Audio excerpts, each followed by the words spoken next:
Bonjour très chers amis, j'ai l'honneur, la chance et l'avantage d'être parmi vous pour ce quintet de Saint-Cloud, jeudi, près de la Gascogne, la réouverture des Hippodromes de Saint-Cloud, hippodrome Claude Aurélien qui est une référence des champs de course parisiens. Nous commençons donc cette saison avec un quintet bien connu, un quintet qui regroupe des chevaudages sur les parcours des 2100 mètres, sur une piste qui sera juste souple, ce qui est assez rare en cette période de l'année où bien souvent les pistes sont pénibles. Le cadre situé, nous allons commencer par aborder le tableau des partants. Le tableau des partants qui, comme de coutume, débute par les plus hauts poids, les chevaux les plus estimés par le handicapeur, comme là, c'est Monsieur Xou, qui est un cheval extrêmement régulier dans l'effort et qui vient de prouver sa compétitivité à ce niveau à maintes reprises. Le 2, Villaro, un concurrent qui n'est autre que le tenant du titre de ce même prix de la Gascogne. Nous avons parmi les petits numéros, nous avons aussi le 6 Électron Libre qui est en pleine forme, comme on atteste à sa plus récente sortie sur la Riviera. Parmi les gros numéros, nous avons un cheval comme par exemple le 10 Go Vivo Win, qui est un cheval de qualité, un cheval qui avait très bien fait dans cette course-là l'an passé. Nous avons aussi le 13 Innovator qui est en pleine forme, qui doit se frotter à ses aînés. Un cheval qui est plus confirmé sur plus court, mais un cheval qui a aussi bien fait autour de 2000 mètres. Le tableau des partants est désormais abordé. Nous allons parler désormais de l'étude approfondie des partants.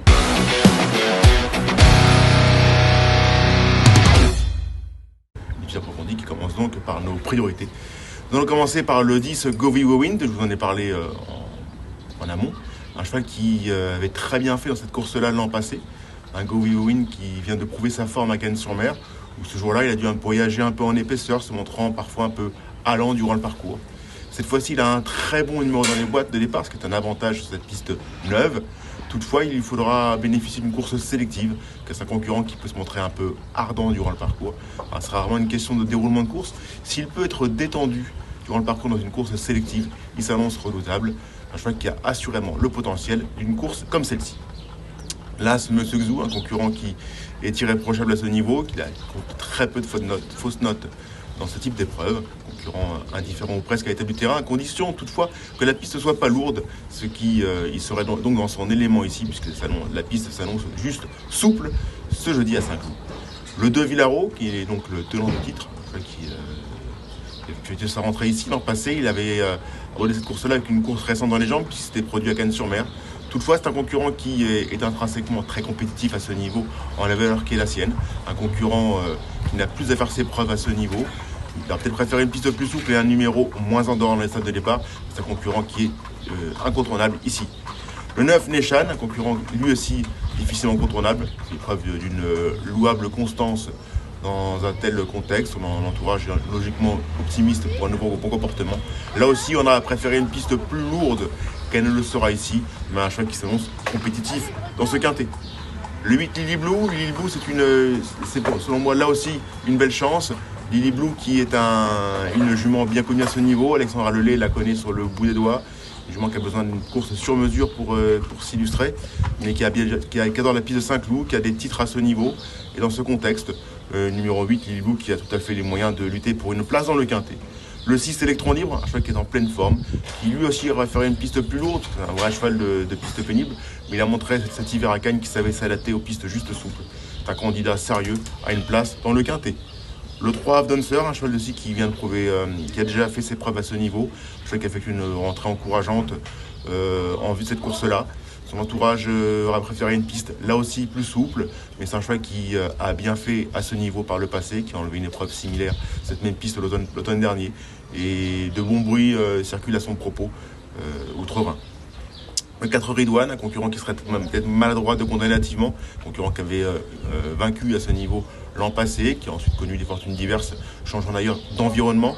Un cheval qui toutefois a du potentiel, qui a vu sa valeur révisée à la baisse ces derniers temps et qui retrouve le gazon avec des ambitions. Le 5 Matanda, un concurrent qui mérite crédit ici aussi, un cheval qui a été longtemps écarté des pistes, qui vient de montrer un net mieux dernièrement. Et sur la foi de sa plus récente sortie, un cheval qui a tout à fait les moyens de bien faire ici. Il fait partie des chances très régulières dans ce quintet. Enfin, le 13 Innovator fait lui aussi partie des chances. cheval qui doit faire ses preuves face à ses aînés, un cheval qui n'a peut-être pas beaucoup de marge dans la valeur que la sienne, mais qui est un candidat très sérieux pour une place parmi les 5 premiers de ce top 5. On a évoqué donc selon moi les chances évidentes de la course. Après on va parler des chevaux que je délaisse pour la circonstance. Je pense donc au numéro 7 Moonwalk Step, un concurrent qui préfère une piste plus lourde et que je préfère sur des distances plus longues. Le 11 Akio qui n'a pas de marge dans la valeur qu'est la sienne et qui lui aussi aura préféré une piste lourde. Le 12 Der que j'ai besoin de voir à ce niveau, qui a besoin de prouver sa compétitivité dans un tel contexte, comme le 14 Cogolin, son compagnon de boxe. Le 15 Bata Fristouille, concurrent qui a certes du potentiel, mais qui aura préféré une piste peut-être un peu plus souple, qui effectue une rentrée ici. Je n'en fais pas du tout une priorité. Pour moi, je l'abandonnerai pour la circonstance. Comme le 16 de Toronada, qui vient de finir à nette distance dernièrement à Bordeaux, qui devra afficher un tout autre visage s'il veut prétendre à un bon classement ici.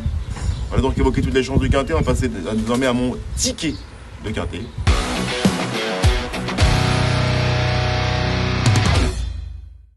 Ticket Quintet qui va commencer donc par le 10 Go With The Wind, un concurrent qui vaut une épreuve de ce genre, qui est dans sa catégorie, qui est en pleine forme, qui s'il peut bénéficier d'une course sélective et bien étendue, peut tout à fait enlever cette course. Je oppose l'As Mzugzou qui est irréprochable, qui n'a pas de marge dans la valeur qu'est la sienne, mais qui est incontournable et qui me décevrait en ne finissant pas parmi les 5 premiers. Le 2 Villaro, concurrent qui a enlevé cette course-là l'an passé, un cheval qui adore la piste de Saint-Cloud, que David Smaga connaît sur le bout des doigts, qui s'est entraîné à merveille. Un numéro 2 Villaro qui, malgré un numéro en dehors dans les boîtes, s'annonce compétitif ici. Le 9 Neshan, là aussi, un concurrent qui est difficilement contournable, en pleine forme, il fait très bien Saint-Cloud. Là aussi, on a préféré une piste plus souple, mais un cheval qui a tout à fait les moyens de finir une nouvelle fois parmi les 5 premiers. Enfin, le 8 Lily Blue, une jument qui n'a plus à faire ses preuves à ce niveau, qui adore Saint-Cloud. Et sa partenaire le connaît sur le bout des doigts. Voilà pourquoi Lily Blue mérite là aussi crédit. Voilà mon top 5, 10, As, 2, 9 et 8. Nous allons désormais passer à la rubrique cheval du jour. Cheval du jour, on va essayer de tenir le plus longtemps possible dans la journée, c'est-à-dire qu'on va jouer le quintet, puis on va attendre la dernière pour soit se refaire, j'espère que ce ne sera pas le cas, j'espère qu'on pourra pousser les gains du quintet, en jouant le 805 April Angel, qui avait été impressionnante pour sa course de rentrée. Elle s'était imposée avec un réel brio ce jour-là. Peut-être elle a subi le contre-coup de sa bonne rentrée dernièrement. Une jument qui retrouve le gazon, mais c'est une jument qui adore le gazon. Donc voilà pourquoi je la pense capable de lutter très activement pour le succès. Pour moi, elle fait partie des priorités de la course. Elle peut faire office de bon point d'appui dans cette dernière de Saint-Cloud. C'est un plaisir d'être parmi vous. Je vous dis à très bientôt. Le galop va reprendre au fil des jours et des semaines une place prioritaire dans le programme. Ce sera avec grand plaisir que je vous retrouverai très prochainement. Merci beaucoup, chers amis, et à très bientôt.